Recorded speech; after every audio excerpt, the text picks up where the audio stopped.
নারী সংস্কার কমিশনের প্রতিবেদন বাতিল হলে অন্য কমিশনগুলোর রিপোর্টও বাতিলযোগ্য, এমন মন্তব্য করেছেন বৈষম্য বিরোধী ছাত্র আন্দোলনের মুখপাত্র উমামা ফাতেমা। তার মতে সংস্কার প্রস্তাবনা ঠিক মনে না হলে দ্বিমত প্রকাশের সুযোগ রয়েছে। তা না করে পুরো কমিশন বাতিলের কথা তোলা যুক্তিসঙ্গত নয়। এছাড়া নারী অধিকার নিয়ে রাজনৈতিক অঙ্গনে সৃষ্টি হওয়া তর্ক বিতর্ককে নাটক বলেও সম্বোধন করেন তিনি।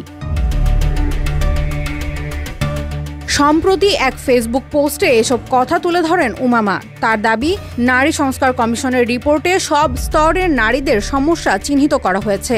প্রস্তাবনায় দ্বিমত প্রকাশ না করে পুরো কমিশন বাতিল করতে চাওয়া অযৌক্তিক বলেও মন্তব্য করেন তিনি। উমামার মতে জনসম্মুখে সভা সমাবেশ করে যেসব বক্তব্য দেয়া হচ্ছে তাতে বিরোধের পরিবর্তে বেশি প্রকাশ পাচ্ছে নারী বিদ্বেষ। তার ভাষ্যে নারীদের অধিকার সুযোগ সুবিধার প্রশ্ন বাদ দিয়ে বাংলাদেশে কোনো রাজনীতি মেইনস্ট্রিম হবে না। উমামা বলেন, সরকার ইতোমধ্যে ঐকমত্য কমিশন বানিয়েছে সংস্কার নিয়ে আলাপ করার জন্য। রাজনৈতিক দলগুলোর প্রয়োজন অনুযায়ী সংস্কার প্রস্তাবনার পক্ষে বিপক্ষে অবস্থান অবশ্যই নেয়ার সুযোগ আছে। এছাড়া সবগুলো সংস্কার কমিশনের রিপোর্ট দেখলে অনেক অবাস্তবায়নযোগ্য প্রস্তাবনা চোখে পড়বে বলে দাবি তার।